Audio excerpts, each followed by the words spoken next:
जय श्री राम जी। सभी को स्वागत है आप सबका एक बार फिर से रामायण के अगले भाग में। आइए रामायण की शुरुआत करते हैं।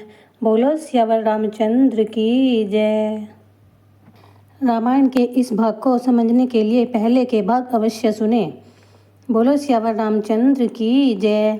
एक कल्प में इसी कारण से भगवान ने मनुष्य देह धारण की और देवताओं को आनंद तथा सज्जनों को दुख दे पृथ्वी का भार दूर किया।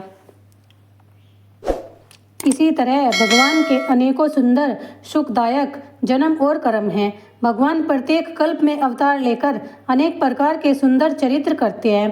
तब की कथा मुनियों ने अनेक प्रकार की रचना रचकर गाई है। इन्हीं कथाओं में बड़े विचित्र प्रसंग है जिन्हें सुनकर बुद्धिमान आश्चर्य नहीं करते हैं। अनंत भगवान के अनंत चरित्रों को वेद और संतजन कहते हैं। श्री रघुनाथ जी के मनोहर चरित्र करोड़ों कल्प में भी नहीं गाए जा सकते। हे गिरिजे, यह प्रसंग मैंने इसलिए कहा कि हरि माया ज्ञानी मुनियों को भी मोह लेती है। कौतुकी प्रभु शरणागत रक्षक हैं, सब दुखों के नाशक हैं।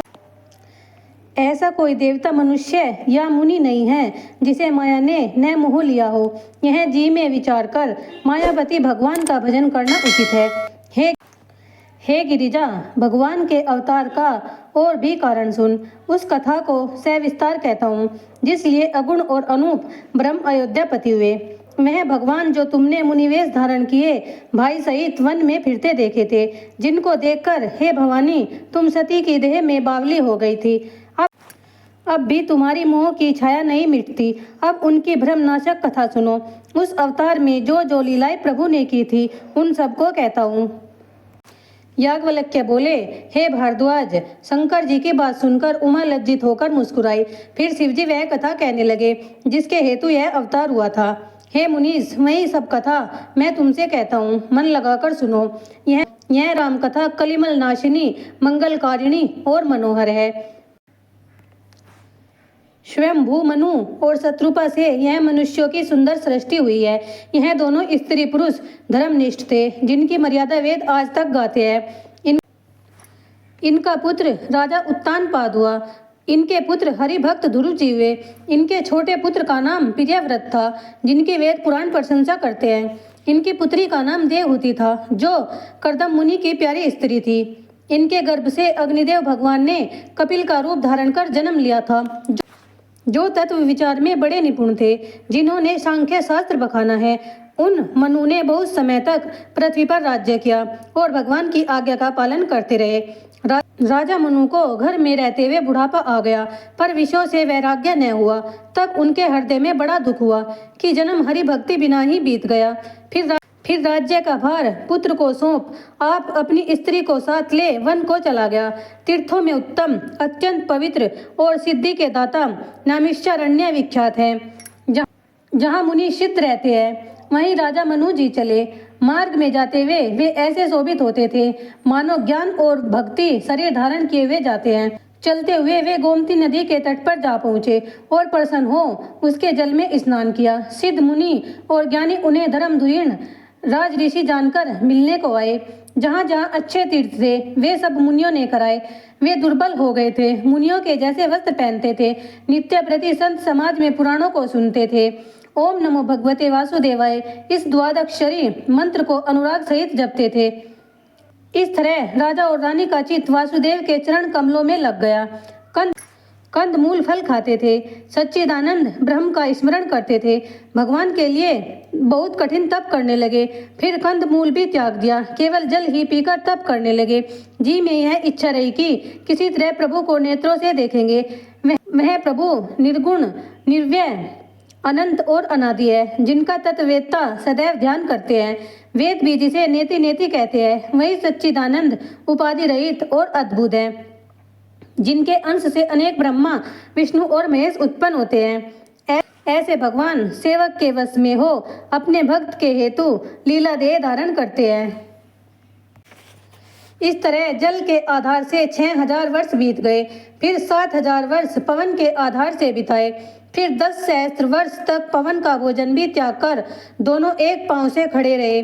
ब्रह्मा, विष्णु, महेश इस घोर तप को देख कई बार मनु के पास आए और लोभ दिया कि वर मांगो, परंतु वे ऐसे दृढ़ थे कि किसी प्रकार से न हटे। देह केवल हड्डी मात्र रह गया तो भी मन में पीड़ा नहीं थी। प्रभु ने अपने भक्त उन तपस्वी राजा की अनन्य गति देखी तो कृपा रूप अमृत सी सनी हुई आकाशवाणी हुई कि वर मांगो। निर्जीव को जीवन देने वाली जब यह मनोहर वाणी कानों द्वारा हृदय में पहुंची तब शरीर ऐसा हष्ट पुष्ट हो गया मानो अभी घर से आए हैं। कानों से अमृत समान वाणी सुनते ही शरीर पुलकायमान हो गया। तब राजा मनु दंडवत कर बोले और प्रेम उनके हृदय में नहीं समाता था। हे सेवकों के कल्प वृक्ष, हे कामधेनु, आपके चरणों की ब्रह्मा विष्णु महेश भी वंदना करते हैं। आप सेवकों को सुलभ और शरणागत रक्षक हो। हे नाथों के नाथ, जो आपका हम पर स्नेह है तो प्रसन्न हो यह वर दो कि जो स्वरूप शिव जी के मन में रहता है, जिसके लिए मुनिजन यत्न करते हैं, जो काकभूषुंडी जी के मन का हंस है, जिनको वेद सगुण निर्गुण कहकर बखानता है। हे प्रभु, ऐसी कृपा करो कि हम उसी रूप को नेत्र भर कर देखें। राजा रानी के मृदु विनीत और प्रेम रस में सने हुए वचन प्रभु को बहुत प्यारे लगे। तब कृपा निधान भक्त वत्सल जगन निवास भगवान प्रकट हुए। नील सरोरुह नील मणि नील नीरधर श्याम, लाजई तन शोभा निरखी कोटि कोटि सत्य काम, सियावर राम जय जय राम। भगवान के शरीर का वर्ण नील कमल, नील मणि और नील मेघ के समान श्याम था, जिसके देखने से सैकड़ों करोड़ों कामदेव लाज को प्राप्त हो जाते हैं। शरद पूर्णिमा के चंद्रमा के समान जिनके मुख की कांति सुंदर कपोल, गोल ठोड़ी और शंख के समान ग्रीवा थी। लाल ओष्ठ, सुंदर दंत पक्ति, मनोहर नासिका थी। उनका मृदुहास चंद्रमा की किरणों को फीका करता था। नेत्रों की शोभा नील कमल के समान सुंदर थी। मनोहर चितवन चित्त को लुभाती थी।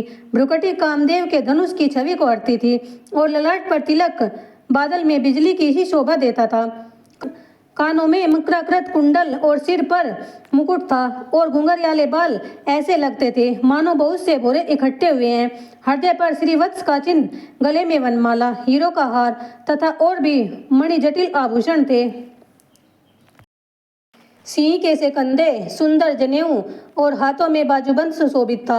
हाथ की सूंड के समान सुंदर भुजदंड, कमर में तरकस और हाथ में धनुष बाण था। बिजली की मात को करने वाला पीतांबर और उदर में त्रिवली सुशोभित थी, जिनके बीच में मनोहर नाभि यमुना की भंवरों की शोभा को हरती थी। उनके चरणों का वर्णन नहीं हो सकता, जिनमें मुनियों के मन रूपी भोरे बसते हैं। उनके बाई और छवि की निधि आदि शक्ति विराजमान थी, जिनके अंश से गुणों की खान लक्ष्मी पार्वती ब्रह्माणी पैदा होती है, जिनकी भ्रुकुटी के इशारे से जगत का लय होता है। वहीं सीता जी श्री राम के बाईं ओर शोभित थी। हरि का रूप देखकर राजा रानी नेत्रों की पलकें रोक टकटकी बांधकर देखते रहे। उस रूप को देखते देखते मनु शत्रुपा की तृप्ति नहीं होती थी।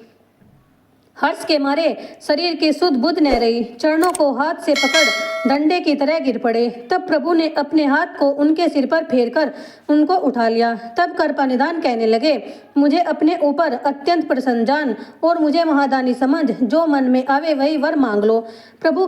प्रभु के वचन सुन हाथ जोड़कर धीरज धर राजा मनु मधुर वचन कहने लगे। हे नाथ, आपके चरण कमल देख हमारे सब मनोरथ पूरे हो गए। हमारे मन में एक लालसा है जो सुलभ और दुर्लभ है, पर कहीं नहीं जाती। हे स्वामी, आपके लिए यह सुगम है, मेरी दीनता से वह दुर्लभ है। जैसे दरिद्री कल्प वृक्ष के नीचे जाकर संपत्ति मांगने से सकुचाता है, क्योंकि वह उसके प्रभाव को नहीं जानता है, ऐसा ही संशय मेरे हृदय में है। हे अंतर्यामी, आप उसे जानते हैं, मेरा मनोरथ पूर्ण करिए। प्रभु बोले, हे राजन, तू संकोच छोड़कर वर मांग, ऐसी कोई वस्तु नहीं जो मैं न दे सकूं। राजा बोला, हे दानियों में शिरोमणि, हे कृपा निधान, हे नाथ, सच्चे भाव से कहता हूँ, आपसे कोई छिपाव नहीं है। मैं आपके समान पुत्र चाहता हूँ। प्रीति देख और अमूल्य वचन सुन। कृपा निधान बोले कि ऐसा ही होगा। हे राजन, अपने समान जाकर किसे खोजूं, मैं ही तेरा पुत्र हो जाऊंगा। फिर शत्रुपा को हाथ जोड़े देखकर प्रभु बोले, हे देवी, जो तेरी इच्छा हो तू भी वर मांग। शत्रुपा बोली, हे नाथ, जो वर राजा ने मांगा है वही मुझे प्रिय है, परंतु यह हमारी ढिठाई है। हे प्रभु, यद्यपि यह भक्तों के हित में आपको प्रिय है, तुम ब्रह्मादि के पिता, जगत के स्वामी, सबके अंतर्यामी हो, यह समझ मन में संशय होता है, किंतु आपने जो कहा है सत्य ही है। हे नाथ, आपके भक्त जो सुख पाते हैं और परलोक में जिस गति को पाते हैं, वही सुख, वही गति, वही भक्ति, वही निज चरणों में स्नेह, वही ज्ञान और वही स्नेह कृपा करके हमको दीजिए। ऐसे गूढ़ और सुंदर वचन सुनकर कृपा सागर कहने लगे कि जो इच्छा तुम्हारे मन में है वह मैंने तुम सबको दी, इसमें कोई संदेह नहीं। हे माता, तुम्हारा यह अलौकिक ज्ञान मेरे अनुग्रह से कभी न मिटेगा। फिर मनु जी ने चरणों की वंदना कर कहा कि हे प्रभु, मेरी एक और विनय है, आपके चरणों में पुत्र की सी प्रीति होवे। जैसे एक पिता अपने पुत्र से प्यार करता है, मैं आपसे ही प्यार करूं, चाहे कोई मुझे मूढ़ ही कहे। मणिहीन, सर्प और जलहीन मछली की तरह मेरा जीवन आपके अधीन रहे, ऐसा वर मांग चरणों को पकड़े रहे। तब करुणा निधान ने कहा, ऐसा ही होगा। अब तुम मेरी आज्ञा मान इंद्रपुरी में जाकर बसो। वहां बहुत से भोग विलास करने पर, पीछे कुछ समय बीतने पर अवधपुरी के राजा होगे। हे तात, तब मैं तुम्हारा पुत्र होऊंगा। इच्छा मैं देह धारण कर मैं तुम्हारे घर जन्म लूंगा। हे तात, अपने अंशों सहित देह धारण कर भक्तों को सुख देने वाले अनेक चरित्र करूंगा, जिन चरित्रों को बड़भागी जन सुन ममता मोह छोड़ संसार सागर से पार हो जाएंगे। यह आदिशक्ति जिसने संसार को पैदा किया है, सो मेरी माया से ही अवतार लेगी। मैं तुम्हारी अभिलाषा पूर्ण करूंगा, यह सत्य है। ऐसा कहकर कृपा निधान भगवान श्री हरि अंतर्ध्यान हो गए। राजा रानी दोनों भगवान की भक्ति हृदय में रखकर कुछ दिन उसी आश्रम में रहे और समय पा बिना कलेश दे त्याग कर इंद्रपुरी में जाकर बसे। हे भारद्वाज, यह अत्यंत पवित्र इतिहास शिव जी ने पार्वती को सुनाया था। अब राम जन्म का और भी हेतु सुनो। मास पारायण 5वां विश्राम। बोलो सियावर रामचंद्र की जय। रामायण के इस भाग का समापन यही होता है। मिलते हैं रामायण के अगले भाग में, तब तक के लिए बोलो सियावर रामचंद्र की जय, बोलो श्री हरि की जय। वीडियो पसंद आई हो तो प्लीज़ लाइक, शेयर और सब्सक्राइब। धन्यवाद मेरी वीडियो देखने के लिए।